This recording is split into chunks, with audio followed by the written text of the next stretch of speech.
அனைவருக்கும் வணக்கம். திருப்பத்தூர் தூய நெஞ்ச கல்லூரியும் மெரினாபுக்ஸ்.com இணைந்து நடத்துகிற 10 நாட்கள் 10 நூல்கள் எனும் இணையவழி கருத்தரங்கத்தினுடைய 5வது நாளில் மிகவும் முக்கியமான ஒரு ஆய்வு நூலோடு உங்களை சந்திப்பதிலே நான் மகிழ்ச்சியும் பெருமிதமும் அடைகிறேன். இன்றைக்கு நாம் பார்க்க இருக்கக்கூடிய நூல் வரலாற்று போக்கில் தென்னகச் சமூகம் என்கிற நொபுரு கரோஷிமா அவர்களுடைய நூல். நொபுரு கரோஷிமா டோக்கியோ பல்கலைக்கழகத்தில் முதன்மை பேராசிரியராக பணி நிறைவு செய்தவர். டோக்கியோ பல்கலைக்கழகத்தில் தென்னிந்திய வரலாற்று ஆய்வுக்கு ஒரு சிறப்பிடத்தை உருவாக்கிய பெருமைக்குரியவர். இந்திய கல்வெட்டியல் கழகத்திலும் உலக தமிழ் ஆய்வுக் கழகத்திலும் ஈடுபாடு காட்டியவர் நொபுரு கரோஷிமா அவர்கள். 1995ஆம் ஆண்டு 8ஆம் உலகத்தமிழ் மாநாடு தஞ்சையிலே நடைபெற்ற போது அந்த மாநாட்டினுடைய தலைவராக பொறுப்பேற்று மிகச் சிறப்பாக அந்த மாநாட்டை நடத்தினார் நொபுரு கரோஷிமா அவர்கள். 2013ஆம் ஆண்டு இந்தியாவினுடைய பத்மஸ்ரீ விருதையும் நம்முடைய நொபுரு கரோஷிமா பெற்றிருக்கிறார். தாய்மொழியான ஜப்பானிலும் ஆங்கிலத்திலும் பல கட்டுரைகளையும் நூல்களையும் படைத்தவர் நொபுரு கரோஷிமா. நண்பர்களே, ஒரு ஆய்வாளன் எப்படி இருக்க வேண்டும் என்பதற்கு நொபுரு கரோஷிமா மிக முக்கியமான முன்னுதாரணம். 1995ஆவது ஆண்டு தஞ்சையிலே உலக தமிழ் மாநாடு நடந்தது. நொபுரு கரோஷிமா அதனுடைய தலைவராக இருந்தார் என்று நான் குறிப்பிட்டேன். 1995ஆவது ஆண்டு அந்த மாநாடு நடந்தபோது அன்றைய முதல்வர் ஜெயலலிதா அவர்கள் இந்த மாநாட்டின் மீது மிகுந்த அக்கறை காட்டினார்கள், ஈடுபாடு காட்டினார்கள். ஒரு வகையில் அவருடைய அரசியல் அழுத்தத்தை உலக தமிழ் மாநாடு சுமந்தது என்று சொல்ல வேண்டும். அந்த மாநாட்டுக்கு இலங்கையிலிருந்து வந்த பேராளர்களை திருப்பி அனுப்பினார் அந்த முதல்வர். இதை கண்டித்து பிறகு நொபுரு கரோஷிமா தமிழக அரசுக்கு ஒரு கடிதம் எழுதினார் என்பது வரலாறு. அதற்கு பிறகு 2010ஆவது ஆண்டு ஜனவரியிலே கோயம்புத்தூரில் உலக தமிழ் மாநாட்டை நடத்துவதாக தமிழக அரசு தீர்மானித்து அன்றைய தமிழக முதல்வர் கலைஞர் கருணாநிதி அவர்கள் தீர்மானித்து நொபுரு கரோஷிமாவை அணுகினார். அவர் அணுகிய காலம் 2009 செப்டம்பர். ஆனால் உலக தமிழ் மாநாடு நடப்பதாக தமிழக அரசு முடிவு செய்த காலம் 2010 ஜனவரி. 4 மாத கால அவகாசமே இருக்கிறது. எனவே இந்த குறுகிய கால அவகாசத்துக்குள் மாநாட்டை நடத்த முடியாது என்று சொன்னார் நொபுரு கரோஷிமா. குறைந்தபட்சம் ஓராண்டாவது இடைவெளி வேண்டும் என்று அவர் கேட்டார்.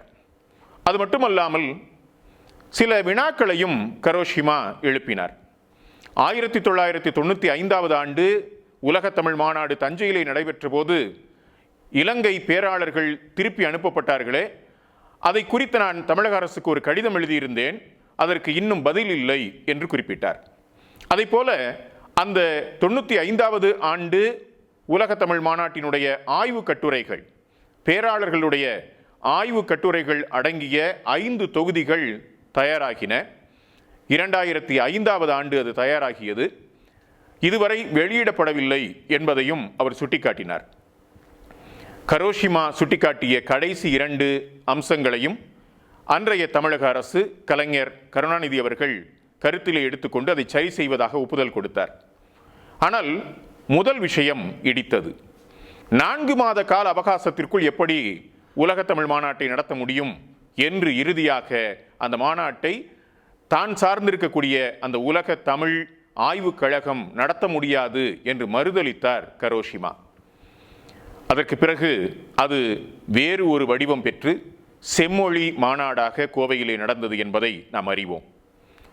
அந்த மாநாட்டில் கலந்து கொள்ளப் போவதில்லை என்று அறிவித்து அந்த மாநாட்டை புறக்கணித்தவர் நொபுரு கரோஷிமா.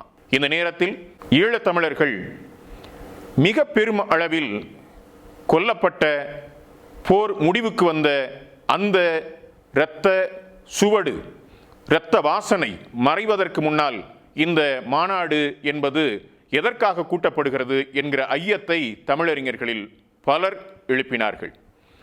அறிஞர் தோ. பரமசிவம் அவர்கள் இந்த மாநாட்டில் கலந்து கொள்ளப் போவதில்லை என்று அறிவித்தார். பா. ஜெயப்பிரகாசம் உள்ளிட்ட பல பேர் இதில் கலந்து கொள்ளப் போவதில்லை என்று அறிவித்தார்கள். நானும் இந்த மாநாட்டில் பங்கேற்கப் போவதில்லை என்று அறிவித்த இளைய ஆய்வாளர்களில் ஒருவன் என்பதை உங்கள் கவனத்திற்கு கொண்டு வர விரும்புகிறேன்.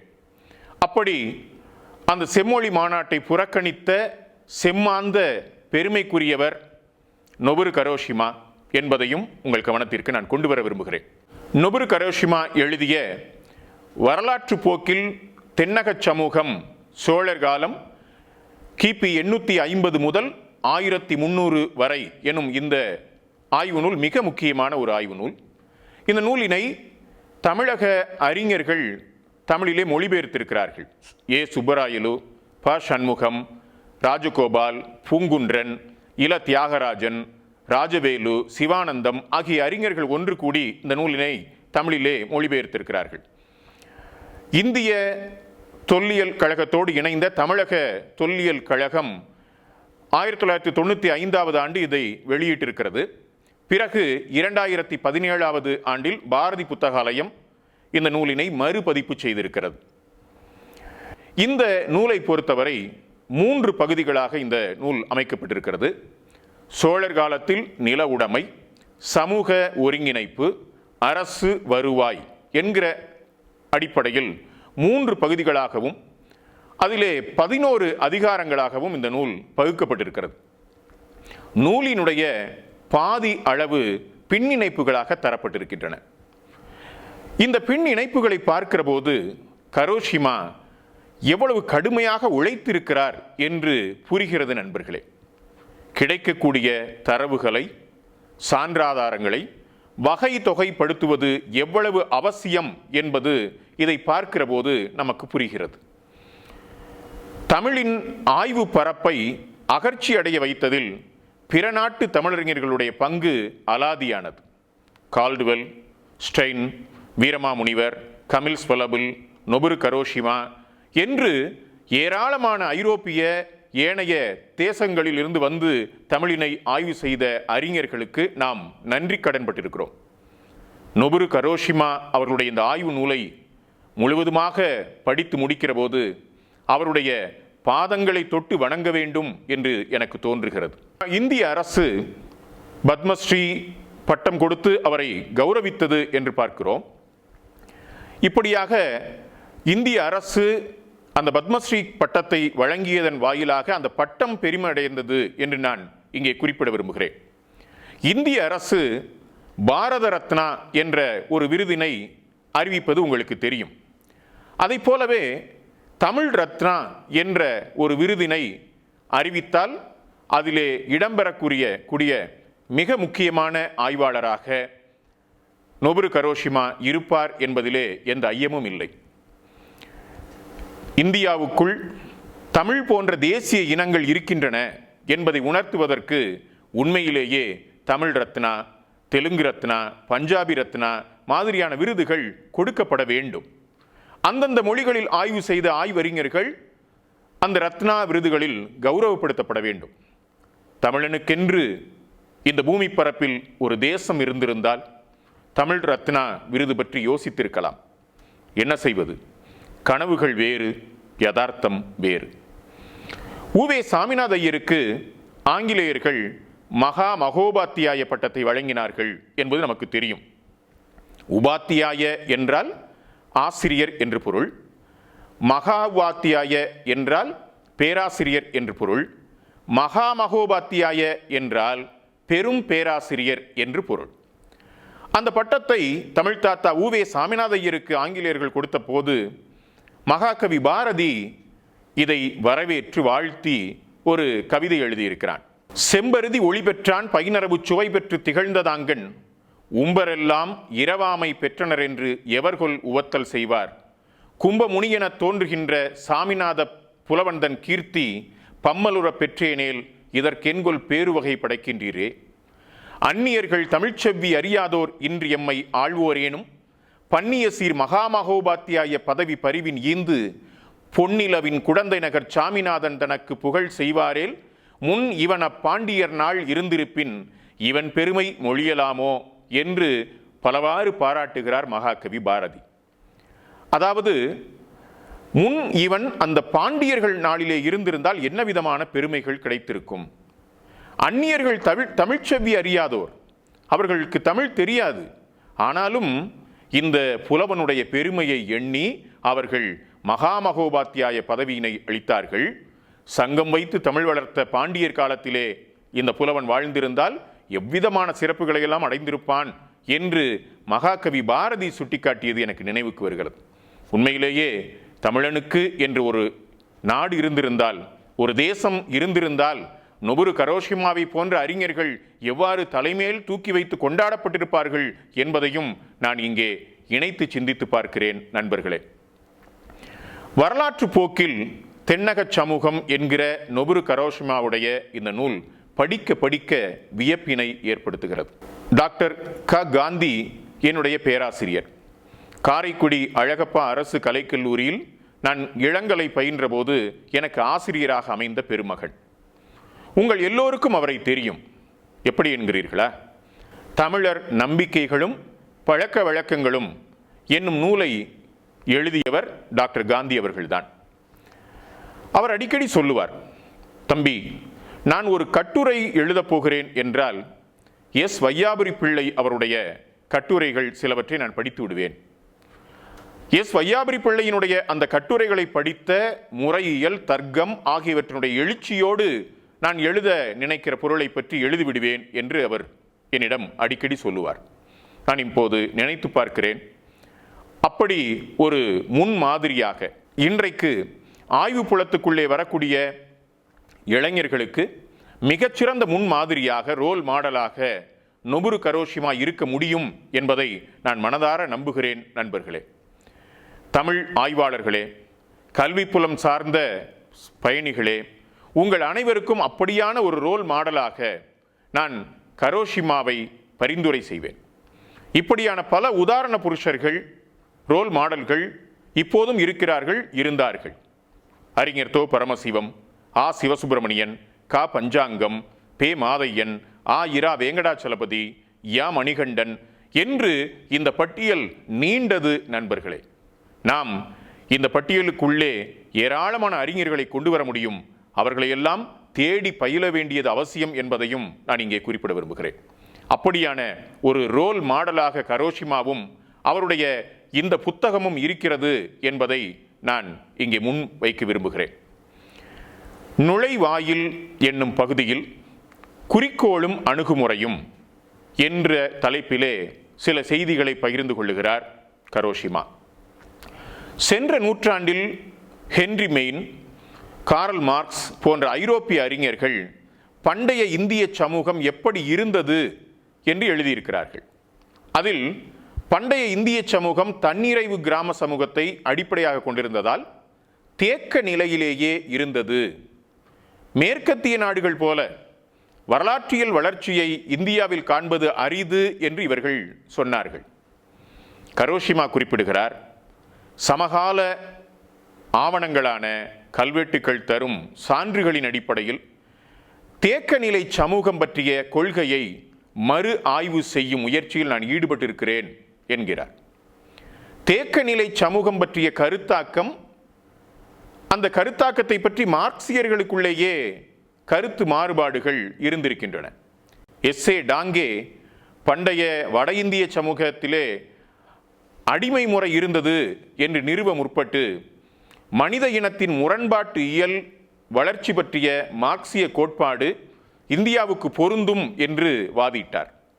ஆனால் மற்றொரு மார்க்சிய அறிஞராகிய வரலாற்றியலாளராகிய டி. கோசாம்பி அவர்கள் மார்க்சிய கோட்பாட்டை கண்மூடித்தனமாக இந்திய வரலாற்றுக்கும் பொருத்தும் தன்மையை கண்டித்தார். அவர் மேலிருந்து வரும் நிலமானிய முறை, கீழிருந்து வரும் நிலமானிய முறை என்ற இரு புதிய கருத்தாக்கங்களை முன்வைத்தார். ஆர். எஸ். சர்மா குப்த அரசர்கள் காலத்தில் அதிகரித்த நிலக்கொடை எப்படி நிலமானிய முறைக்கு இட்டுச் சென்றது என்று எடுத்து காட்டுகிறார். முகலாயர் கால சமூகத்தை பற்றி மிகச் சிறப்பாக ஆய்வு செய்த இர்ஃபான் ஹபீப் இந்திய வரலாற்றுக்கு மார்க்ஸ் முன்வைக்கக்கூடிய ஆசிய உற்பத்தி முறை கோட்பாட்டின் தேவையும் பொருத்தமும் பற்றி ஆராய்ந்திருக்கிறார். இர்ஃபான் ஹபீப் அலிகார் முஸ்லிம் பல்கலைக்கழகத்தினுடைய மிக முக்கியமான வரலாற்று பேராசிரியர், வரலாற்றியல் ஆய்வாளர். அவருடைய வரலாற்றியல் பிரச்சனைகள் என்னும் நூல் தமிழிலே கிடைக்கிறது, நாம் வாசிக்கலாம். அலிகார் பல்கலைக்கழகத்திலே தமிழ்துறையில் பணியாற்றிய டாக்டர் து. மூர்த்தி அவர்களிடம் சந்திக்கும் போதெல்லாம் நான் சொல்வேன், வாழ்நாளில் ஒரு முறையாவது நான் இர்ஃபான் ஹபீப்பை சந்திக்க வேண்டும் என்று அவரிடம் சொல்லுவேன். அவர் சொல்லுவார், பார்த்திபராஜா, நீங்கள் டெல்லி வருகிற போது அப்படியே அலிகாருக்கும் வாருங்கள், இர்ஃபான் ஹபீப்பை சந்திக்கலாம் என்று சொல்லுவார். அப்படி சொன்ன டாக்டர் மூர்த்தி அவர்கள் இப்போது நம்மிடையே இல்லை. இந்த நினைவுகள் எனக்கு இப்போது வருகிறது.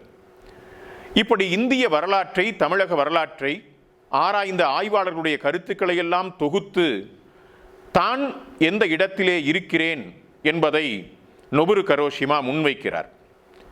சோழர் காலம் குறித்த தன்னுடைய ஆய்வுகளில் வெளிப்படும் சில கருதுகோள்களை விளக்குகிறார் கரோஷிமா.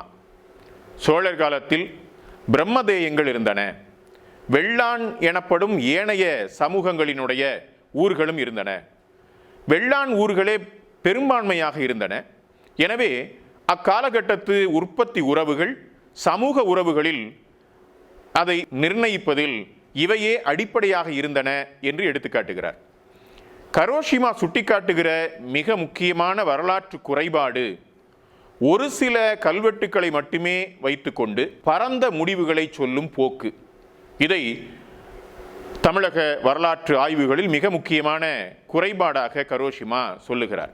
எடுத்துக்காட்டாக, தென்னிந்திய பொருளாதார நிலைமைகளை பற்றிய அப்பாத்துரை செய்த ஆய்வில் economic condition of southern India என்கிற அந்த நூல் 1934 அந்த நூல் வெளிவருகிறது.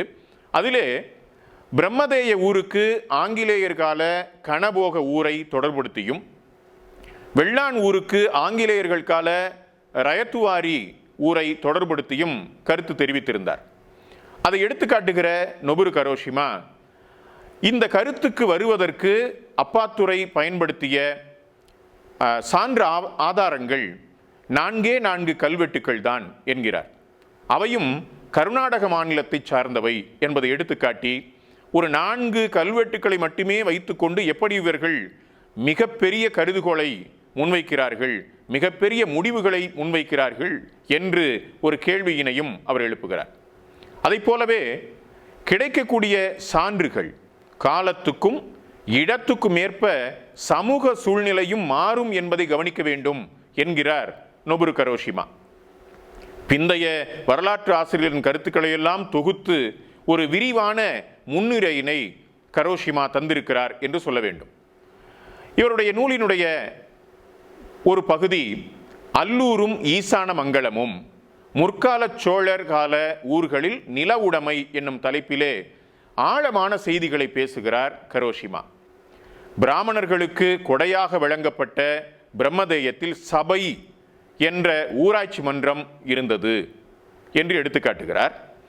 பிராமணர் அல்லாத வெள்ளான் ஊர்களிலே ஊர் என்று சபை இருந்ததையும் அவர் சுட்டிக்காட்டுகிறார். இந்த சபை, ஊர் என்பதெல்லாம் ஒரு ஊராட்சி மன்றமாக இருந்திருக்க வேண்டும் என்று நொபுரு கரோஷிமா கருத்து தெரிவிக்கிறார். இதெல்லாம் சபையில் பேசுகிற பேச்சா என்று சொல்லுகிற போது அந்த சபை பெரிய மனிதர்கள் கூடியிருக்கக்கூடிய இடமாக அது கருதப்படுகிறது. அது அப்படி ஆகிவிடுகிறது.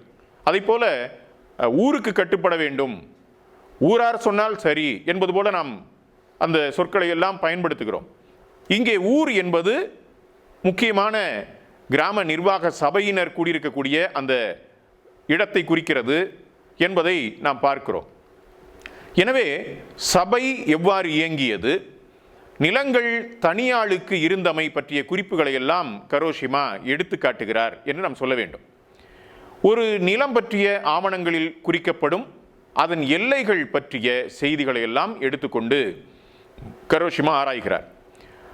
அந்த கல்வெட்டுகளில் ஒரு நிலம் குறிக்கப்படுகிறது, அந்த நிலம் எங்கே இருக்கிறது என்று குறிப்பதற்கு அதனுடைய நாற்புறங்களிலும் இருக்கக்கூடிய நிலங்களை பற்றிய குறிப்புகள் கண்டிப்பாக இடம்பெற்றிருக்கும். எனவே இவர் அந்த 5 குறிப்புகளையும் எடுத்துக்கொண்டு அவற்றை வகை தொகைப்படுத்தி ஆய்வு செய்கிறார் என்று சொல்ல வேண்டும். கல்வெட்டு குறிப்புகளிலே கணியார் செய், நகரத்தார் தோட்டச் செய், சிறியான் புல்லன் அம்பலச் செய் என்பன போன்று வருவதையெல்லாம் எடுத்து காட்டுகிறார். செய் என்றால் வயல் என்பது நமக்கு தெரியும். இதில் இந்த நகரத்தார் தோட்டச் செய் என்பதை அல்லூர் நகரமே இங்கு குறிப்பிடப்படும் நகரமாக இருக்கலாம் என்கிறார் கரோஷிமா.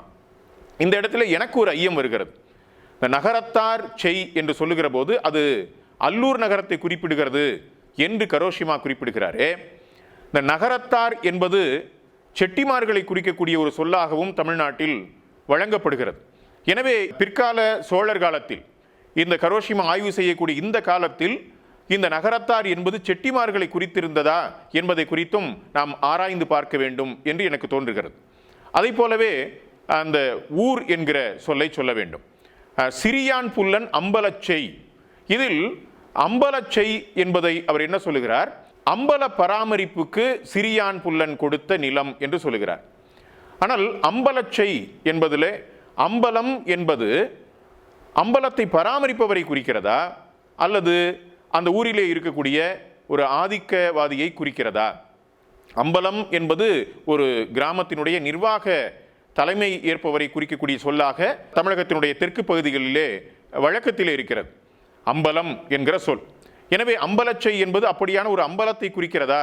அந்த காலத்திலே சோழர்களுடைய காலத்திலே இந்த அம்பலம் என்ற சொல் அப்படியான ஒரு வழக்கிலே இருந்ததா என்பதை நாம் சிந்திக்க வேண்டும். நான் நீங்கள் புரிந்து கொள்வதற்காக ஒரு கவிதையை இங்கே சொல்ல விரும்புகிறேன்.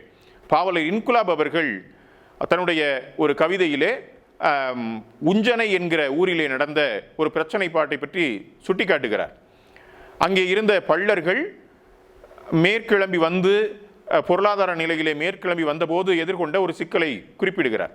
அந்த கவிதை இப்படி வருகிறது: அம்பலம் போலவே வேட்டி கட்டணும், மரத்தியைப் போலவே மாறை மறைக்கணும், அவனைப் போலவே புறவி எடுத்து ஊர்வலம் போகணும், உஞ்சனை பள்ளன் அப்படித்தான் வெடித்தான் என்று உஞ்சனையிலே நடந்த ஒரு கலவரத்தை குறித்து அவர் எழுதியிருக்கிறார்.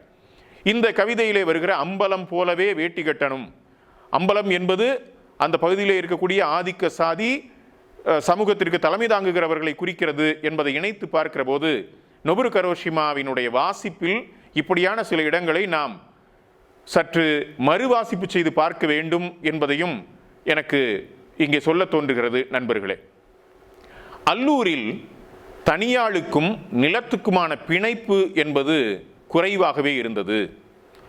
ஈசான மங்கலத்தில் தனியாளுக்கு நிலம் கணிசமாக இருந்ததையும் கண்டுபிடித்து சொல்லுகிறார் நொபுரு கரோஷிமா. இந்த ஆய்விலிருந்து சோழர் அதிகார கட்டமைப்பை, பவர் ஸ்ட்ரக்சர் பற்றியும் இந்திய கிராம சமூக வரலாற்று வளர்ச்சி பற்றியும் சில கருதுகோள்களை கரோஷிமா முன்வைக்கிறார். ஆயினும் இந்த முடிவுகளை பொதுமைப்படுத்தக்கூடாது என்கிறார். ஏனென்றால் இது அல்லூர் என்கிற பிராமணர் அல்லாதர் வாழ்ந்த ஊரினையும் ஈசானமங்கலம் என்கிற பிராமணர்கள் வாழ்ந்த ஊரினையும் ஒப்புமைப்படுத்திய ஒரு முடிவு இது. இதை இன்னும் விரிவான களத்தில் ஆய்ந்துதான் அதை பொதுமைப்படுத்த வேண்டுமே தவிர இந்த முடிவை வைத்து கொண்டு பொதுமைப்படுத்திவிடக் கூடாது என்று கரோஷிமா சொல்லுவதையும் நாம் இங்கே கவனித்து பார்க்க வேண்டும். புதிய நில உடைமை முறையை நோக்கி எனும் பகுதியில் சொத்துக்களை வாங்குதல் விற்றல் குறித்த ஆவணங்களை அடிப்படையாக வைத்து நிலம் கைமாறுவது என்பதில் என்னென்ன மாதிரியான முறைமைகள் இருந்தன என்றும் கரோஷிமா விளக்குகிறார். இந்த மாறுதல் எதனால் ஏற்பட்டது என்ற ஒரு கேள்வியை எழுப்பி 2 பொருளியல் காரணங்களை சொல்லுகிறார் கரோஷிமா. ஒன்று, முதலாம் ராஜராஜன், முதலாம் ராஜேந்திரன் ஆகியோருடைய காலத்தில் சோழர் ஆதிக்கம் பேரரசாக வடிவெடுத்தது. இது பேரரசாக பரவியதை ஒட்டி எதிரி நாடுகளிடமிருந்து கொண்டு வந்து குவிக்கப்பட்ட செல்வம் சோழ நாட்டின் மையப்பகுதி மக்களிடையே பகிர்ந்து அளிக்கப்பட்டமை இதற்கு ஒரு காரணமாக இருக்கலாம் என்று குறிப்பிடுகிறார்.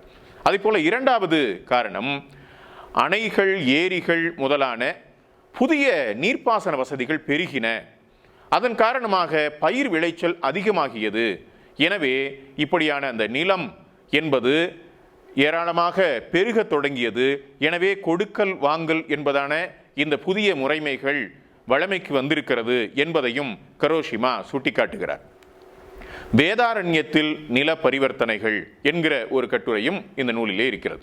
அதை போலவே கீழ காவேரி பள்ளத்தாக்கில் தனியார் நில உடைமை என்று ஒரு கட்டுரையும் இந்த நூலிலே இருப்பதை நாம் பார்க்கிறோம். நிலப்பிரபுக்கள் ஒருபடியாகவும் நிலம் இல்லாத கூலிகள் ஒருபடியாகவும் இருந்தார்கள் என்பதை திருச்சிராப்பள்ளி கல்வெட்டுகள் எடுத்து காட்டுகின்றன என்று சொல்லுகிறார். சோழர் ஆட்சியின் இறுதி கட்டத்தில் தனி உடைமை பரவலாகி பெருநில கிழார்கள் தோன்ற 2 காரணங்களை சொல்லுகிறார் கரோஷிமா. ஒன்று, கீழ்காவேரி பள்ளத்தாக்கில் ஏற்பட்ட பொருளாதார வளர்ச்சி. 2, அரசு அலுவலர்களுக்கு மிகுதியான மானிய நிலங்கள் அளிக்கப்படல். இந்த 2ம் தனி உடைமை பரவலாகி பெருநில கிழார்கள் உருவாக காரணங்களாக அமைகின்றன என்று காட்டுகிறார். இந்த நூலினுடைய 2வது பகுதியில் சோழ அரசினுடைய அதிகார கட்டமைப்பை குறித்து பல்வேறு செய்திகளை அவர் குறிப்பிடுகிறார். நாடு, மன்றம் போன்ற கட்டமைப்புகள் எவ்வாறு இருந்தன. இன்றைக்கும் கூட தமிழகத்தினுடைய தெற்கு பகுதிகளில் நாடு என்கிற பகுப்பு முறைமை இருக்கிறது. நாம் சொல்லக்கூடிய தமிழ்நாடு என்பது மாநிலத்தைப் போலவோ அல்லது இந்தியா போன்ற நாடு என்பதாக இல்லை. ஒரு 10-15 கிராமங்கள் ஒரு குறிப்பிட்ட நாடாக அறியப்படுகிறது. அது அப்பகுதியினுடைய ஆதிக்க சாதிகள் அந்த நாட்டு முறைமையை இன்றைக்கும் பின்பற்றுபவர்களாக, அதை நடைமுறைப்படுத்துபவர்களாக இருக்கிறார்கள். கப்பலூர் நாடு, ஆப்பநாடு என்று பல நாடுகள் இருக்கின்றன. இந்த நாடுகளை குறித்த ஆய்வுகளும் தமிழிலே வந்திருப்பதை நாம் பார்க்கலாம். இந்த நாட்டு மன்றம் எவ்வாறு உருவாக்கப்பட்டது? எல்லா ஊர்களிலுமிருந்து பேராளர்களை தேர்ந்தெடுத்து இந்த நாட்டு மன்றம் உருவாக்கப்பட்டிருக்க வேண்டும் என்கிறார் நீலகண்ட சாஸ்திரி. அதையும் நொபுரு கரோஷிமா எடுத்துக்காட்டி பல விவாதங்களை முன்வைக்கிறார். முக்கியமான ஒரு குறிப்பு ஒன்றை நாம் இங்கே கவனிக்க வேண்டும். நொபுரு கரோஷிமா இப்படி குறிப்பிடுகிறார்: பிரம்மதேயங்கள் வெள்ளான் ஊர் மக்களிடையே பிராமண கருத்துக்களை பரப்பி வட்டாரங்களின் சமூக அமைதியை கொண்டு செலுத்த முனைப்பான பங்காற்றியது என விவாதிக்கலாம். உள்ளூர் உணவு பெருக்கத்திற்கு தூண்டுகோலாகவும் அவை இருந்திருக்கக்கூடும் என்கிறார் கரோஷிமா. இதில் கவனிக்க வேண்டியது, அமைதியை ஏற்படுத்த பிரம்மதேயங்கள் முயன்றன என்பது, அது உணவு பெருக்கத்திற்கு வழியமைத்திருக்கக்கூடும் என்பது. என்ன விதமான அமைதியை உருவாக்க அந்த பிரம்மதேயங்கள் முயன்றன என்றால், கேள்விகள் எழுந்து விடாமல், தன்னுடைய நிலை பற்றிய கேள்விகள் எழுந்து விடாமல் சாஸ்திரம், புராணம், நம்பிக்கைகள் என்று பிரம்மதேயங்கள் பிராமணர் அல்லாத சமூகங்களை வழி நடத்தி இருக்க வேண்டும். அவ்வாறு அமைதிப்படுத்துவது என்பது ஒரு வகையில் உற்பத்தியை பெருக்குவதற்கு வாய்ப்பாக இருந்திருக்கும் என்பதையும் கரோஷிமா எடுத்து காட்டுகிறார். ஒரு அமைதி என்று இங்கே குறிப்பிடுவதை நாம் கவனத்தில் வைத்துக் கொள்ள வேண்டும். ஒரு குறிப்பிட்ட பகுதி அமைதியாக இருக்கிறது. தமிழகத்தினுடைய தென் பகுதியில் ஏராளமான சாதி கலவரங்கள் நடக்கின்றன. மேற்கு பகுதிகளில் இந்த சாதி கலவரங்கள் இல்லை என்பதை பெருமையாக அப்பகுதியினர் சொல்லுவது உண்டு. ஒரு வகையில் பார்த்தால் சாதி கலவரங்கள் என்பவை அழுத்தப்பட்ட மக்களினுடைய வெடிப்பு. அந்த அழுத்தப்பட்ட தன்மையிலிருந்து அவர்கள் வெடித்து வெளியே வருகிறார்கள் என்று அது பொருள்படுகிறது. ஆனால் அவ்வாறான எந்த விதமான கலவரங்களும் எங்கள் பகுதியில் எழவில்லை என்கிற போது அந்த பகுதி இன்னும் இறுக்கமான சாதிய சட்டகத்தை அவர்கள் மீது திணித்து கொண்டிருக்கிறது என்பதாகத்தான் புரிந்து கொள்ள வேண்டியிருக்கிறது. கொடியங்குளம் என்கிற தமிழகத்தினுடைய தென்பகுதியிலே நடந்த ஒரு மிக முக்கியமான சாதி கலவரத்தில் ஒடுக்கப்பட்ட மக்களுக்கும் ஆதிக்க சாதியினருக்கும் நடந்த அந்த கலவரத்தில் ஒடுக்கப்பட்ட மக்கள் தாக்கப்பட்டார்கள். அதை குறித்த ஒரு ஆய்வு காலச்சுவடு இதழிலே பிறகு வெளிவந்தது. அந்த ஆய்வு ஒரு மிக முக்கியமான குறிப்பை தந்தது. ஒடுக்கப்பட்ட மக்களினுடைய ஊர்களுக்குள்ளே புகுந்து தாக்குதல் நடத்திய ஆதிக்க சாதியினர் ஒடுக்கப்பட்ட மக்களினுடைய பொருளாதார நிலைகளை தாக்கியிருக்கிறார்கள். அவர்களுடைய வாகனங்களை சிதைப்பது, அவருடைய மிக முக்கியமான பொருளாதார நிலைகளை தகர்ப்பது என்பதாக அந்த தாக்குதல் அமைந்ததாக சுட்டிக்காட்டுகிறார்கள். அந்த கட்டுரை சுட்டிக்காட்டுகிறது. எனவே நாம் பார்க்கிறோம், அமைதியாக இருப்பது என்பது உண்மையில் அமைதிதானா அல்லது மயான அமைதியா? இங்கே கிராமங்கள் அமைதியாக இருக்க வேண்டும் என்பதற்காக பிரம்மதேயங்கள் முயன்றன என்பது என்ன விதமான அமைதி என்பதையும் நாம் இணையாக இணைத்து சிந்தித்து பார்க்க வேண்டியிருக்கிறது நண்பர்களே. இப்படி நொபுரு கரோஷிமாவினுடைய இந்த நூலிலே பல்வேறு குறிப்புகளை நாம் உணர்ந்து கொள்ளலாம், மறுவாசிப்பு செய்யலாம். இந்த நூலிலே கிராம சமூகங்கள் உண்மையும் கற்பனையும் என்னும் தலைப்பிலே ஒரு கட்டுரை இருக்கிறது. கிராம சமூகம், கிராமங்கள் தன்னிறைவான கிராமங்களாக இருந்தனவா என்கிற கேள்வியை எழுப்பி நொபுரு கரோஷிமா விவாதிக்கிறார். ஒரு கிராமத்திலே எல்லா சாதிகளும் ஒரே ஊரில் வாழ்ந்தனவா என்றும் அவர் ஒரு கேள்வியை எழுப்புகிறார். பல்லவர் சோழர் கால கல்வெட்டுகளை அடிப்படையாக கொண்டு கிருஷ்ணசாமி ஐயங்கார் ஆய்வு செய்து பிரம்மதேய ஊர்களில் குடியாட்சி முறை நிலவியது என்பதை எடுத்துக்காட்டியதையும் அவர் சுட்டிக்காட்டுகிறார். கரோஷிமா ஒரு ஊரிலே யார் யார் வசித்தார்கள் என்பதை குறித்து விரிவாக ஆய்வு செய்கிறார். கம்மானச்சேரி, பறைச்சேரி, வண்ணாரச்சேரி, ஈழச்சேரி, தலைவாய்ச்சேரி என பல குடியிருப்புகளை குறித்து அவர் எடுத்துக்காட்டி அந்த குறிப்புகளை கொண்டு பல வகுப்பார் உண்மையிலேயே அந்த பகுதியிலே வாழ்ந்திருக்க வேண்டும் என்று அவர் குறிப்பிடுகிறார். ஒரு வகையிலே இந்திய ஊர்கள் குட்டி குடியரசுகளாக இருந்தன. அவற்றுள் வேளாண்மையும் கைவினை தொழிலும் பிணைந்து சமூக உற்பத்திக்கு வழிவகுத்தன என்ற கொள்கைக்கு இந்த குறிப்புகள் உரமூட்டுகின்றன என்கிறார் நொபுரு கரோஷிமா. இங்கே நாம் கவனிக்க வேண்டும், விவசாயமும் அதை சார்ந்த கைவினை தொழில்களும் அக்கம் பக்கமாக இணையாக வளர்ந்தன என்பது. ஒரு சமூகத்தில் இது அவசியம். விவசாயம் வளர்ச்சி அடைகிற போது அதனோடு இணைந்து தொழில்துறையும் வளர வேண்டும். இங்கே தொழிற்துறை மிக உயரத்திற்கு போய் விவசாயம் வளர்ச்சி பெறாமல் தேய்மானத்தை அடைகிறது என்றால் அந்த சமூகம் நோயுற்றிருக்கிறது என்று பொருள். இன்றைக்கு தமிழ் சமூகம் அவ்வாறான ஒரு நோய்மையில் இருக்கிறது என்பதையும் நாம் கவனத்திலே கொள்ள வேண்டும். இன்றைக்கு நம்முடைய சமகாலத்தில் விவசாயம் எப்படி இருக்கிறது, தொழில்துறை எப்படி இருக்கிறது? தொழில்துறை அபரிமிதமாக வளர்ந்திருக்கிறது. இது ஒரு வகையில் வளர்ச்சியா அல்லது வீக்கமா என்று கூட நாம் தனியாக விவாதம் நடத்தலாம். ஆனால் விவசாயம் கொஞ்சம் கொஞ்சமாக தேய்வை நோக்கி போய்க் கொண்டிருக்கிறது என்பதையும் நாம் கவனத்திலே கொள்ள வேண்டும். ஒரு நாகரிக சமூகத்தில் விவசாயமும் தொழில்துறையும் இணைந்தே வளர வேண்டும், அக்கம் பக்கமாக வளர வேண்டும் என்பதுதான் ஒரு சமச்சீரான வளர்ச்சியாக இருக்கும் என்பதையும் பார்க்கலாம். இந்த சோழர் காலத்திலே கிராமங்களில் இப்படியான ஒரு இணை வளர்ச்சி என்பது இருந்தது என்பதையும் நொபுரு கரோஷிமா சுட்டிக்காட்டுகிறார். முடிவாக நிர்வாக அலகு என்ற வகைமையில் கிராமத்தின் முக்கியத்துவத்தை புறக்கணிக்க முடியாது என்று பேசுகிறார் கரோஷிமா. ஆயினும் சமூக பெருக்கத்தை பொறுத்தவரை மெயினும் மார்க்சும் இவர்கள் வெளிவந்த வரலாற்று ஆசிரியர்களும் கருதியதற்கு மாறாக சோழராட்சியின் இடைப்பகுதியில் சோழ மண்டலத்தில் இருந்த கிராமங்கள் தன்னிறைவு பெற்று தனித்து இயங்கவில்லை என்பது மேற்கண்ட 40 ஊர்கள் பற்றிய உண்மையிலிருந்து தெரிய வரும் என்கிறார். கிராமங்கள் தன்னிறைவு பெற்றிருந்தன, எனவேதான் ஒட்டுமொத்த இந்திய சமூகம் வளரவில்லை. அந்தந்த கிராமத்திற்குள் இந்த நில உறவுகள் அமைந்துவிட்டன என்பதைத்தான் அது ஆசிய உற்பத்தி முறையாக கார்ல் மார்க்ஸ் முன்வைக்கிறார். ஆனால் நொபுரு கரோஷிமா இந்த கருத்தை மறுத்து அப்படி கிராமங்கள் தன்னிறைவு பெற்றதாக இருக்கவில்லை என்று அந்த ஆசிய உற்பத்தி முறை என்பதை அவர் மறுத்து பேசுகிறார் என்பதை நாம் நினைவில் கொள்ள வேண்டும். இந்த இடத்தில் அறிஞர் மேத்து ராசுகுமார் அவர்கள் சோழர்கால நில உடைமை முறையை பற்றி ஒரு மிக முக்கியமான நூலினை எழுதியிருக்கிறார் என்கிற குறிப்பையும் நான் இங்கே உங்களுக்கு தர விரும்புகிறேன். அடுத்ததாக பெயர்களும் பதவிகளும் காட்டும் சமூக நிர்வாக அமைப்பும் சோழர் காலத்தில் எவ்வாறு இந்த பதவிகள் இருந்தன, நிர்வாக அமைப்பு எவ்வாறு இருந்தன என்று கரோஷிமா ஆய்வினை செய்திருக்கிறார். சோழர் காலத்தை குறித்து வெளியிடப்பட்டிருக்கக்கூடிய 3543 கல்வெட்டுகளையும் அதில் இருந்து 9590 பெயர்களையும் தொகுத்து ஆய்வு செய்திருக்கிறார் கரோஷிமா. நான் இந்த உரையினுடைய தொடக்கத்திலே சொன்னதைப் போல இவ்வளவு விரிவான கல்வெட்டுக்களை பகுத்தாராய்வது, அவற்றை வகை தொகைப்படுத்துவது, அவற்றை பட்டியலிடுவது என்று மிக முக்கியமான இந்த ஆய்வுக்கு பின்னால் இருக்கக்கூடிய பணிகளை நொபுரு கரோஷிமா செய்திருக்கிறார்.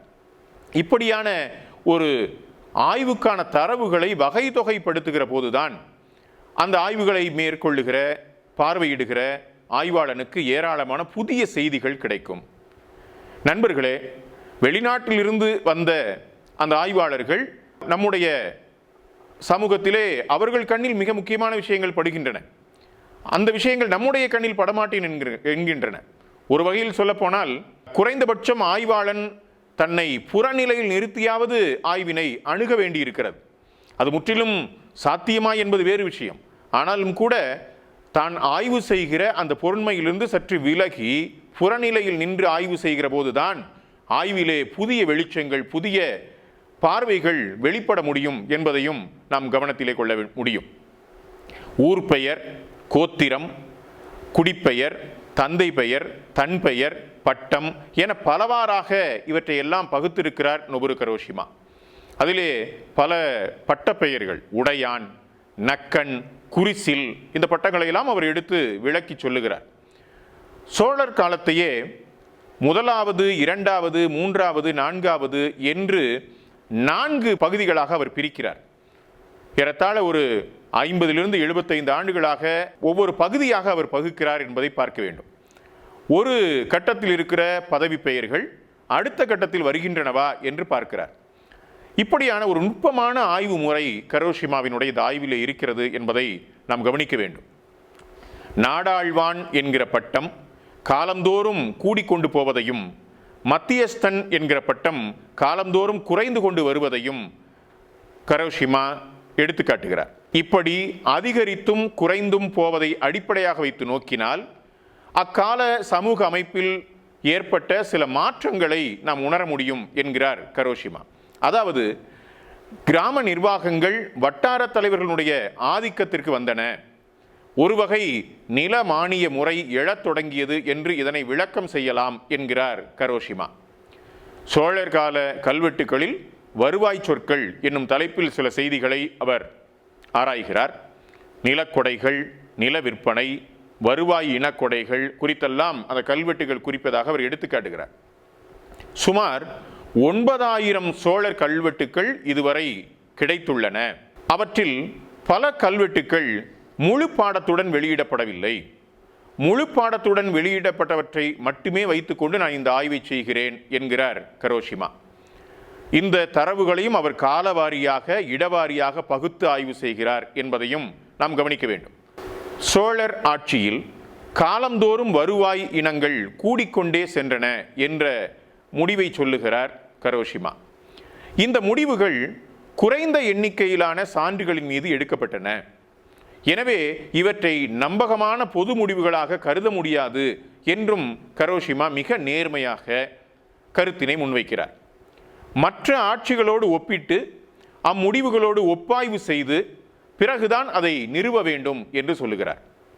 அதைப்போல சோழர் ஆட்சியில் நிலவரி தீர்வை, நிலத்தினுடைய தன்மை, விளைச்சல் ஆகியவற்றை பொறுத்து வரி விதிப்பு மாறுபட்டிருக்கிறது என்பதையும் அவர் எடுத்துக்காட்டுகிறார். கங்கை கொண்ட சோழபுரத்திற்கு அருகிலேயே 4 பகுதிகளில் 4 விதமான வரி விதிப்பு முறைகள் இருந்தன என்று எடுத்துக்காட்டி அது நிலத்தினுடைய தன்மையையும் விளைச்சலையும் பொறுத்து வரிகள் விதிக்கப்பட்டிருக்கின்றன என்று காட்டுகிறார். பாண்டியர் கால கல்வெட்டுகளில் வருவாய் சொற்கள் என்று திருச்சி மற்றும் புதுக்கோட்டை மாவட்ட கல்வெட்டுகளை அடிப்படையாக வைத்த ஒரு கட்டுரையும் இதில் இருக்கிறது. அதிலே வரிகள் எவ்வாறு விதிக்கப்பட்டன என்பதை குறித்து மிக விரிவாக பேசுகிறார். அதிலே தட்டொலி வரி என்ற ஒரு வரி வருகிறது. ஒவ்வொரு பிரிவினருக்கும் வரி விதிக்கப்பட்டிருக்கிறது. தட்டொலி வரி என்பது தட்டை வாத்தியத்தை கொட்டுவோர் மீது விதிக்கப்பட்ட வரி என்கிறார். இந்த தட்டை வாத்தியம் என்பது இன்றைக்கு தப்பு என்று சொல்லப்படுகிற பறை வாத்தியம் போல இருந்திருக்க வேண்டும். எனவே இந்த தட்டை என்கிற வாத்தியத்தை வாசிக்கக்கூடியவர்களுக்கு தனியான வரி விதிப்பு விதிக்கப்பட்டிருக்கிறது என்பதை எடுத்துக்காட்டுகிறார். இன்றைக்கும் ஆளுகிற அரசுகள் புதிய புதிய வரிகளை மக்கள் மீது திணித்து கொண்டிருக்கிறார்கள் என்பதை நாம் இங்கே சிந்தித்து பார்க்கலாம். நம்முடைய தலைமுறைக்கு முன்பு கூட முலை வரி என்ற ஒரு வரி இருந்ததை நாம் வரலாற்று நூல்களில் படிக்கிறோம்.